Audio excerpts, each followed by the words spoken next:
Hey everyone, it's Ellie Mae with Swift Creek Customs, and today I wanted to bring you a topic that has been asked many times in my Creating with Siser Romeo and Juliet Facebook group. A topic of cut settings and having a chart for cut settings. So I'm going to talk about a few things today. I will have a chart in the description below that you can download with more information, but it's probably not going to be what you are expecting. I have been very upfront and honest from the very beginning with both Siser Juliet and Romeo. They are a more professional cutter. And with that, that means that you are in charge of how the machine cuts and how clean of cuts you are getting. You are the biggest factor with this machine. Both of these machines cut beautifully, but you are the one that sets those cut settings. So we have millions and millions of different kinds of materials all over the world, which is where Romeo and Juliet are now. They are global. So there is no perfect cut setting, but I'm hoping by explaining through this video the top 3 things that go into your cut settings and explaining those and how it works, it will help you to understand and to be able to work with it. The more you do this, it's going to become second nature. You're not even going to think about how to set that blade. Or if you run into an issue with cut and it's not cutting properly, you're going to be able to troubleshoot on your own the more you use it and the more you play with it. So the first things to keep in mind when you are cutting with either Siser Juliet or Romeo, they use the same type of blade, the same style of settings, so it will work for both machines. But the first things that you need to understand is test cut. I will link in the description below videos that explain the test cutting because there are a couple different ways you can do it. But anytime you change your blade or you adjust your blade, a test cut is going to save you. It's going to save you time, it's going to save you frustration, materials, and your sanity.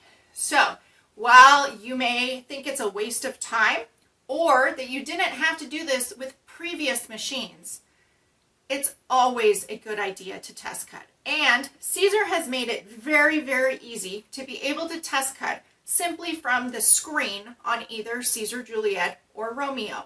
You don't even have to have your software hooked up to it. You can do the test cuts, find out the settings that you need, and then if you use the settings through the software, then you can change those in the software. But you can simply do a test cut straight from the machine very, very quickly. It will save you materials, I promise. So let's go ahead and get started. I think this is going to be the top 2 reason that it is harder for a craft cutter, someone who's come from a Brother Cut and Scan, a Cricut, or a Silhouette machine to get used to with this machine. If you're coming from a more professional machine, then chances are that you're already familiar with how this blade works and how it's going to cut. And you probably aren't cutting near as many materials as coming from a craft cutter side of things. So keep that in mind, whether if you came from those craft cutter machines that did it all for you, or it said it did it all for you. I hope this information will help you to be able to set your blade depth, do your test cuts, and get to cutting faster than getting on Facebook and asking everybody what their settings are. Because I'll tell you right now, somebody else's settings probably won't work for you. You may get lucky, it might work, but because of the factors that we're going to talk about, there's really no perfect cut setting that will work every single time. So there are 3 main factors that go into getting a clean cut. I want to discuss what those mean exactly, and then I'm going to show you some more in-depth information on specifically close-up on the video. So the first one is your blade depth. Now, your blade depth is set by you, and I will put a link in the description below to how I set this, but I'm also going to cover it a little bit more in depth in the video. Your blade depth is how far out your blade sticks from your housing. And at this distance, you're never going to see it. You can barely see it up close. So I will do a close-up here in just a second. But your blade depth is how far out from the housing that your blade actually sticks. And I'm going to say right now, you do not need to have it out very, very far. It depends on the material you are cutting. That is why there's no like automatic setting in the Siser software or in the Siser machines. This is a manual blade. It's a more professional style blade. You are in control of it. So blade depth is number one. How far it sticks out from the end of your housing. In the software and in the Siser Juliet and Romeo touchscreens, you have the options to change the force. Force is how hard the machine is pushing down on that blade as it cuts. So you are going to tell it how hard to push down. Less is more when you're starting out. So when you're starting your test cuts out, depending on the thickness of your material, thinner materials are going to need lesser force. They will also need lesser blade depth. So thickness of your material and density of your material is going to determine both your blade depth and your force settings. Start low. You do not need high force. Now you can turn the force up on these. If your force is too high, your blade is going to dig into your mat or your materials. It's also going to push down enough that you may see the mat or your materials buckle. So higher force is not always better. The third factor is your speed. And speed is the rate at which your blade is cutting. So if you turn it up all the way to 13, it's going to zip around. And even on a slower speed, Siser Juliet and Romeo are very, very zippy. If you watched my videos, you've heard me say that. They are very, very quick. However, not all materials cut well at a fast speed. So if you have a thicker material, or say a thicker cardstock, the faster it cuts, you may see that those corners are catching on your intricate cuts. Slow your speed down. So those are the three top things that affect your cut settings. Now, I want to take a closer look at what I mean by some of these things. So I'm going to bring the camera in and I want to show you a little bit more about this blade housing. Okay, so we're going to talk a little bit more in depth about this blade and try and give you a close-up look at it. So your blade depth is one of the most important things, and I see this happen with a lot of new users, especially coming from that craft cutter. So I will link a video on how to set your blade depth in the description below for more information. But to install your blade, you simply drop that in there. You have two nuts on this. The gold one is your locking nut, and the silver one controls your blade depth. And so if I can bring this up here closer to the camera, you can see I was cutting a very thin material. I was cutting adhesive vinyl or HTV. You can see, very difficult to get in there, my blade depth is not out at all. It's hardly even showing. And I have to turn that in order for you to be able to see it. If you need to set your blade depth, you unscrew the gold locking nut and you screw in, righty-tighty, the silver. The silver is going to extend that blade depth out from the housing. This is your blade depth. This is too deep for almost all materials. It's going to cause drag marks, it's going to cause cuts in your material, or it's going to cause your material to get stuck. The best way to set your blade depth that I've found is to measure your materials against your blade depth. So you are going to extend your blade depth out just a little bit. So if I'm cutting heat transfer vinyl, I'm going to grab this piece of heat transfer vinyl and I'm going to measure it against that heat transfer vinyl. Now I can hardly see that. So I'm going to measure this and hopefully it'll show up a little bit on the camera. It's hard to see with that. Measure your blade depth against your material. You only need the blade depth to be out enough to cut through the material, just barely through the material. You don't need it extended any farther than that, or it could cut into your cutting strip or cut through the backing if you're cutting matless on the HTV. So measure it against your material. Heat transfer vinyl and regular adhesive vinyl, you're going to have very, very little. And this is probably, it could even be too much. It's really difficult to get that on the camera because of the autofocus. But we'll try this. It'll pick it up here again. But you can see there's hardly any blade showing. Now, once you have it set, you can screw in this locking clip and that holds it in place. If you have a thicker material, so you are, say you're cutting cardstock.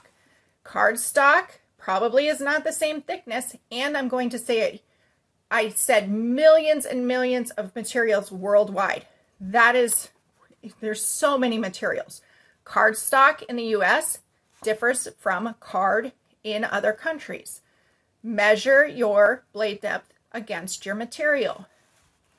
See if it's going to cut through. This actually is pretty thin cardstock, so it will probably cut just the same for the vinyl and the HTV. Now, if I grab a thicker material, we'll see if I can even get this on camera. I just grabbed something from my stash. This is a chipboard that was in my cardstock pack. It's pretty thick. It would take some practice to get it to cut through. But if you look at this, that blade is not going to cut through because it can't even reach to the other side of the material. So you're going to have to extend that blade a little bit more and then measure against your materials. When you have it so it cuts just barely through, then turn your locking nut. So I'm going to back this back out because I've been cutting vinyl and HTV. So again, measure against your material and you just need it to be barely able to cut through. Now, we've taken a closer look at the blade depth and what that really means. It is how far the blade is extended. As you saw in the last part of that close-up, if you have a thicker material and your blade depth is not out far enough, it doesn't matter how much force you increase on the machine. Your blade can't reach the other side of that material. It's just going to end up with the bottom of your housing dragging on your material because your blade isn't out far enough. So I have a couple more tips about the cut settings. So if you're getting drag marks on your materials, there are two main reasons for that. The first one would be that your blade depth is out too far. And I've seen this a lot. The blade, again, only needs to be out enough to cut through the material. Or for vinyl and heat transfer vinyl, you're only cutting through the top layer. So decrease your blade. That's the first thing. If you're getting drag marks, I would decrease your blade. The other one, which is still a problem but not as common, blade depth is the first one, but your material is buckling as it's cutting, and you need to watch your machine and your materials as it's moving through your machine.